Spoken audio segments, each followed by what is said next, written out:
irmãos estão bem? Quem está bem, levanta a mão aí. Amém. Glória a Deus. É bom saber que vocês estão bem, que estamos bem. E que a igreja vai aproveitar, né? Como disse o pastor, em relação a me convidar para pregar, se tem uma coisa que eu gosto de fazer na minha vida é de pregar. Então, se os irmãos gostam de me ouvir pregar, eu gosto de pregar e tá todo mundo nessa vibe aí, nesse clima, tá bom demais. Amém. Graças a Deus.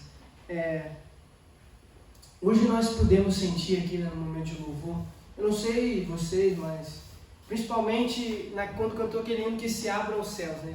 A gente pôde sentir a presença de Deus de uma maneira diferente. E antes dos cultos em menor número, né? A gente estava cantando, a gente também estava louvando, mas não era daquele jeito, né? Com a comunhão diferente. Parece que o Espírito de Deus ele vem com um peso maior quando a sua igreja se reúne na totalidade, amém? A totalidade é uma coisa muito boa, quando a igreja está comprometida, quando a igreja ela tem um foco, uma direção. Não é uma porção apenas do Espírito que vem para uma pessoa, duas pessoas apenas, mas o próprio Deus, né? Ele faz questão de ter comunhão com a gente, de estar conosco.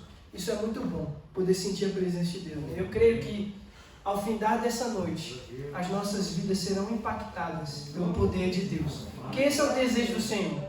O desejo do Senhor é nos tirar de um ambiente onde nós enxergamos o Evangelho, onde nós enxergamos a fé cristã como apenas um compromisso, ou vemos a igreja como um clube e passamos a ver o Senhor como Salvador da nossa vida, como aquele que rege a nossa vida em todos os detalhes. Não é só da porta da igreja para dentro, é da porta da igreja para fora, é da porta da sua casa para dentro, é na rua, é no seu carro, é onde quer que você esteja. Deus ele continua sendo o Senhor da nossa vida. E nós temos que reconhecer isso. Então, para que possamos entender melhor um pouco disso essa noite, quero convidar você a abrir a sua Bíblia ou acompanhar aqui na tela, não sei o que você vai achar melhor fazer, em Lucas capítulo 17, a partir do versículo 11.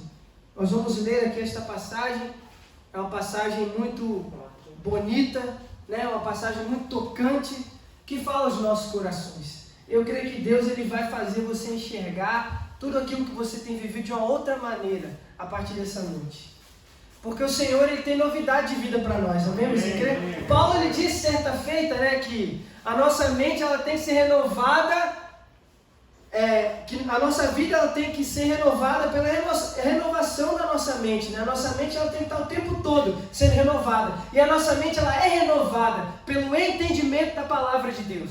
É através do entendimento da palavra de Deus que a nossa mente ela é renovada e que a cada dia nós ganhamos mais força para ir até o mundo e enfrentá-los, incomodá-los com a verdade do Evangelho, que tira o homem do pecado, que livra o homem do pecado, que limpa, que cura, que sara a vida do homem, amém?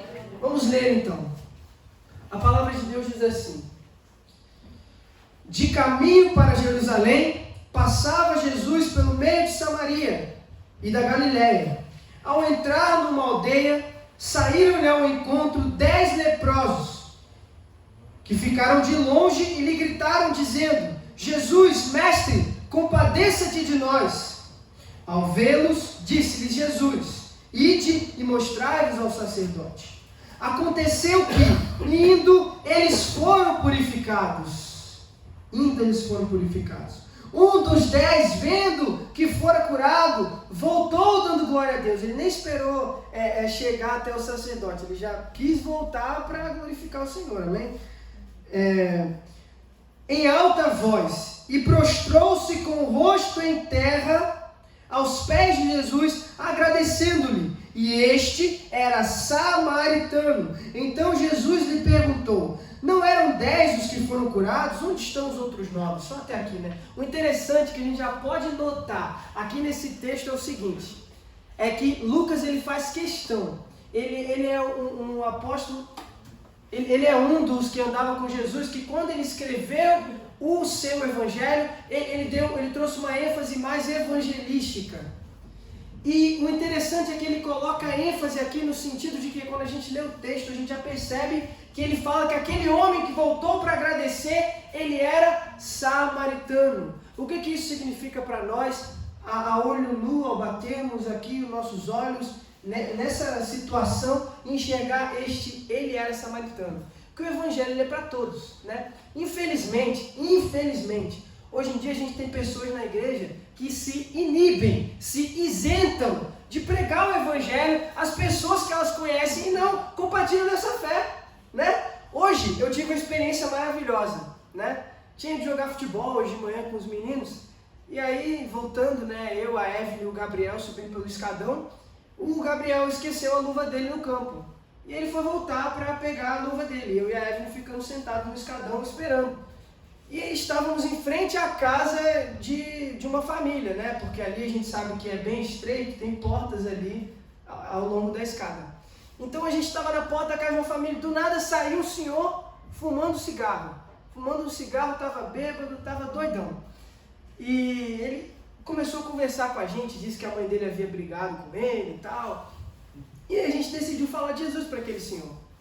E não sei qual vai ser o desfecho da vida dele daqui para frente, mas eu creio que Deus é poderoso para curar aquele homem, para sarar a vida daquele homem. Ele mesmo chegou a dizer para nós que ele não aguenta mais esse vício do cigarro, ele não aguenta mais o vício da bebida, ele não aguenta mais chegar à porta de um bar e o próprio instinto dele o obrigar ou levar a tomar uma cerveja, uma bebida e sentir, nossa, eu tenho que tomar isso, eu preciso disso. Eu disse para ele, tem coisa melhor que você pode experimentar na sua vida, há algo melhor, há algo maior, você pode ser liberto, você só precisa crer, não é? E quantas pessoas vivendo ao nosso lado não vivem dessa forma? Quantos vizinhos, quantos amigos, quantos colegas que nós simplesmente nos isentamos de dizer para eles palavras tão simples, tais como: hoje vai ter um culto na minha igreja, vamos lá, né? Com esse tempo de pandemia, a gente sabe que é mais difícil a gente fazer um convite,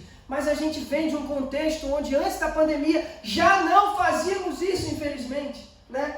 Não fazíamos como Jesus, que ao ouvir o clamor dos necessitados, ele se compadecia. Jesus ouviu o clamor daqueles homens, Jesus ouviu eles gritarem e dizerem: Senhor, tem compaixão de nós, olha o estado que a gente vive, olha a maneira que a gente está vivendo, olha a vida que a gente leva, a gente é leproso, a gente está precisando ser curado, né? Como muita gente por aí, eu tenho o vício do cigarro, eu tenho o vício da bebida, eu quero ser liberto disso, mas eu não sei como fazer.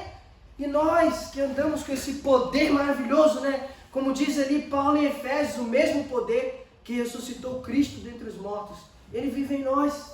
Nós que andamos com esse poder maravilhoso, muitas vezes nos isentamos, nos inibimos de pregar esse evangelho às pessoas, né?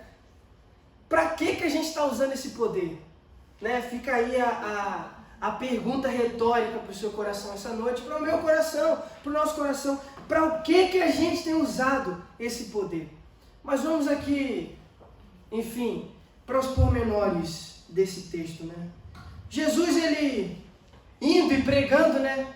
Como quando ele disse lá em Marcos para os apóstolos: ide pelo mundo e pregar o evangelho. Quando ele quis dizer isso, ele disse que por onde quer que a gente esteja, a gente tem que pregar, né? Indo pelo mundo na sua rotina, no seu dia a dia, em tudo que você faz, naquela carona que você pega com seu amigo que não é cristão para ir para o trabalho, naquela conversa do WhatsApp com aquele seu colega da faculdade, ou seja lá do que for, indo por onde quer que você esteja, não se isente de pregar o evangelho. E o que Jesus ele estava fazendo aqui nesse texto era exatamente isso. Ele estava indo, realizando a obra de Deus, ele estava passando por Jerusalém, ele estava passando por Samaria, e do nada ele escuta alguns homens gritarem o seu nome: Jesus, Jesus, tem misericórdia de nós, compadeça-te de nós.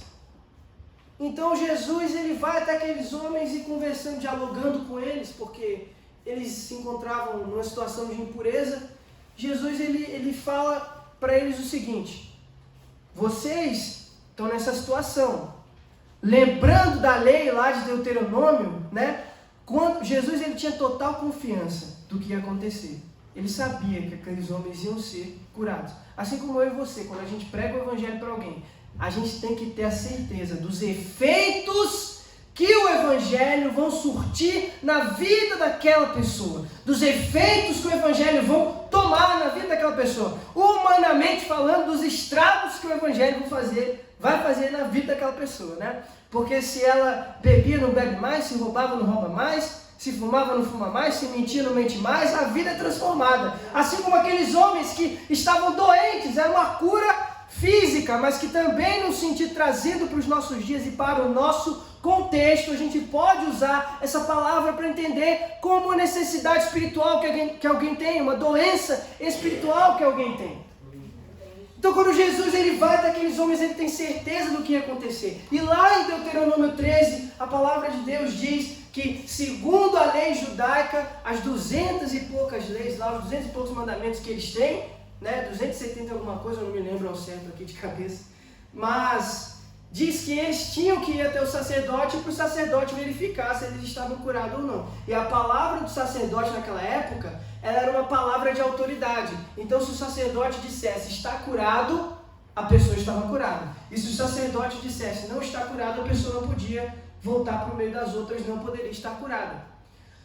Só que o que impressiona, ao ler esse texto, o que me impressiona, sangue de Jesus tem poder. O que me impressiona é que esse samaritano, ele tinha a mente fora da caixinha. Ele entendeu mais do Evangelho do que os próprios judeus. Ele entendeu mais sobre o poder de Deus. Ele teve uma lucidez maior sobre a capacidade do poder de Deus do que esses judeus que voltaram e foram até o sacerdote. No caminho para o sacerdote, a palavra de Deus diz que aquele samaritano, ele volta e já agradece a Jesus, ele já vê, ele já entende que o poder de Cristo é algo que transcende a religião. Não é apenas religião, religião é o fato, trazendo da palavra do original, religar, é o fato do homem estar sendo ligado a algo, do homem estar sendo ligado a Deus. Isso é religião, mas agora o poder de Deus, ele está fora da religião, ele está fora dos padrões, ele transcende tudo que a gente conhece, ele é algo absurdo. Aleluia. Para pensar no Deus que criou o mundo, como ele o é. Para pensar na gravidade. Para pensar que nós vivemos em um planeta e o nosso planeta, do sistema que a gente habita, é um planeta que tem oxigênio e abundância de vida. Tem água, tem fauna, tem flora, tem tudo. Ele preparou tudo para nós. Ele deu tudo para nós. E ao ver esse Deus estar de frente com esse poder, aqueles judeus eles não estavam entendendo. Como muitas vezes a gente não entende. A nossa cabeça está muito na caixinha, está presa ali. Aquela vida de religiosidade. Seguindo padrões, seguindo metas dia após dia. Eu tenho que ir ao culto. É só isso? Não é só isso, meu querido. Não é só isso. Não é só ir ao culto. Deus te chamou para viver o extraordinário. Deus entrou na sua vida para você viver o extraordinário. A vida de um cristão não é uma vida comum. A vida de um cristão é a vida de alguém que é lúcido, que entende por onde anda. Como o Júnior disse aqui na ministração, nós sabemos a quem estamos adorando. Nós sabemos por que estamos adorando. O salmista, ele sabia, quando ele declarou lá, que ele não confia em carro nem em cavalo, ele confia em Deus, ele sabia que era o Deus que ele servia. Precisamos entender a quem é o Deus que nós servimos, qual o seu poder, qual a sua dimensão, o que ele pode fazer. E parece que aquele samaritano, ao receber ali a palavra de cura de Jesus, ele tem tal lucidez, que ao invés de ir até o sacerdote, ele volta, perdão, ao invés de ir até o sacerdote, ele volta e agradece a Cristo, porque ele entende, para que eu preciso ir simplesmente até um homem se eu posso estar aqui e agradecer ao próprio Deus.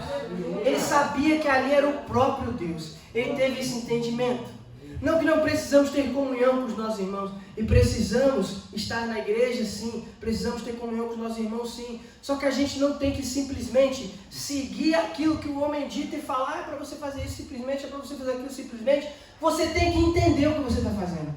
Além de seguir aquilo que a igreja te convida, aquilo que o pastor te convida a fazer, você tem que entender o que você está vivendo, você tem que entender quais são as dimensões do cristianismo, o que significa cristianismo e quem é o Senhor desse negócio todo, do cristianismo.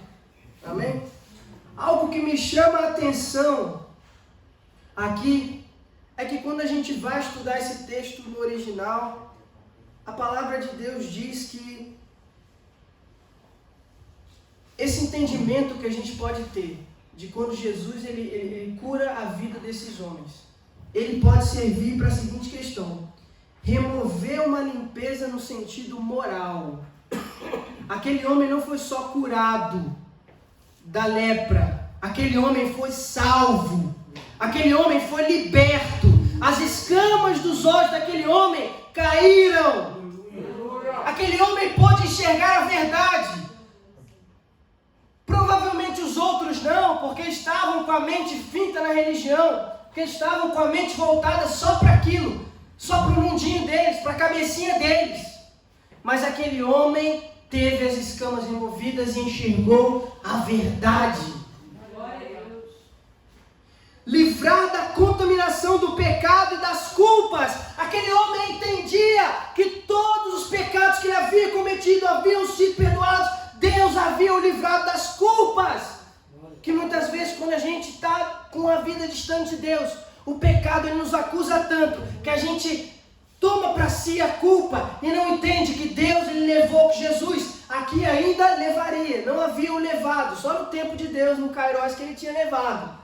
Porque é presente, passado, futuro, tudo a mesma coisa. Mas enfim, não vou me abster a esse detalhe, porque senão eu vou ter que falar mais 2 horas para os irmãos para explicar esse negócio todo. Mas enfim, ele não estava se sentindo culpado, porque há uma ação espiritual no mover de Deus em nossas vidas, que nos faz compreender que Ele levou, que Cristo levou sobre si as nossas dores, as nossas doenças, as nossas culpas, o nosso pecado, o nosso castigo. Vai buscar misericórdia assim, sei lá onde, na China, né? Como o pessoal fala, vai ver se eu estou na China. Só em Cristo você encontra uma misericórdia dessa magnitude. Só em Cristo, para você encontrar uma graça desse tamanho, que te encontra no pecado, te livra do pecado e te isenta do castigo do pecado.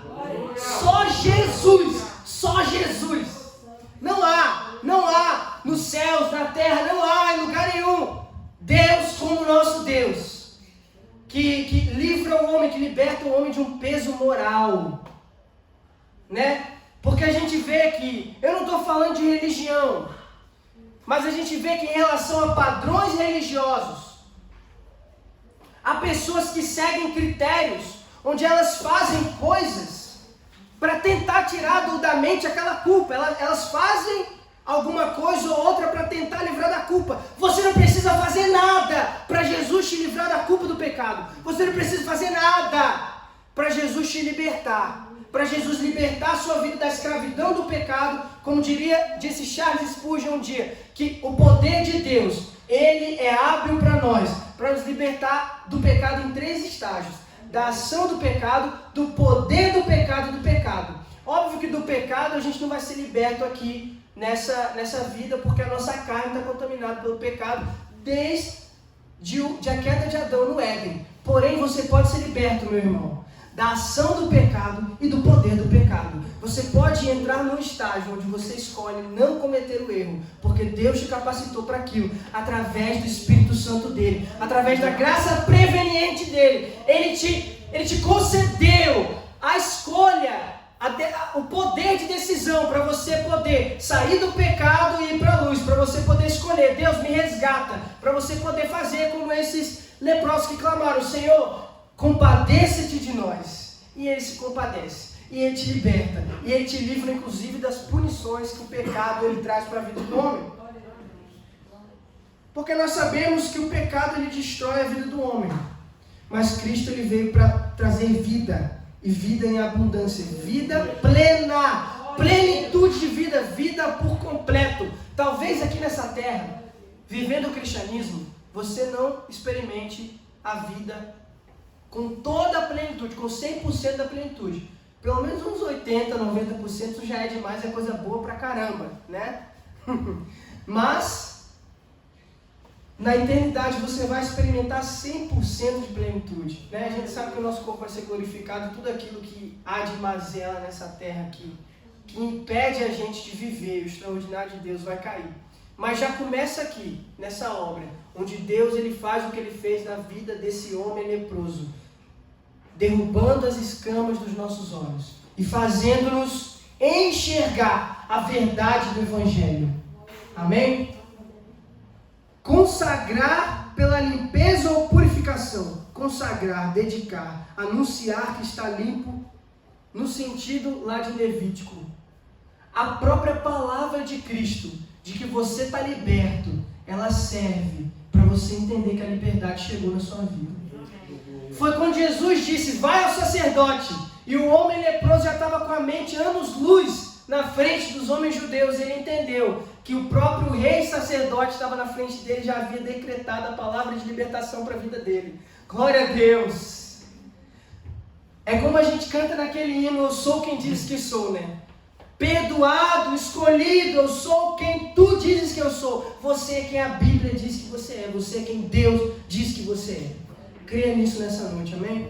Coloque a mão no seu coração, se coloque de pé. Eu quero convidar você para orar comigo nessa noite, para que Deus ele possa derrubar toda e qualquer escama da religião, ou sei lá do que pode estar na sua vida nesse momento, nos seus olhos espirituais, te impedindo de enxergar a verdade. Nessa noite você vai sair daqui, nós vamos sair daqui, enxergando e entendendo a verdade de Deus, amém? Senhor, obrigado pela tua palavra, Jesus, que é verdadeira, pela tua palavra que é eficaz, pela tua palavra, ó Deus, que liberta o homem. Obrigado porque um dia o Senhor decretou uma palavra de libertação para nós, e nós entendemos que essa palavra é o bastante para livrar a nossa vida do pecado, para livrar a nossa vida da impureza, para livrar a nossa vida das mazelas dessa terra.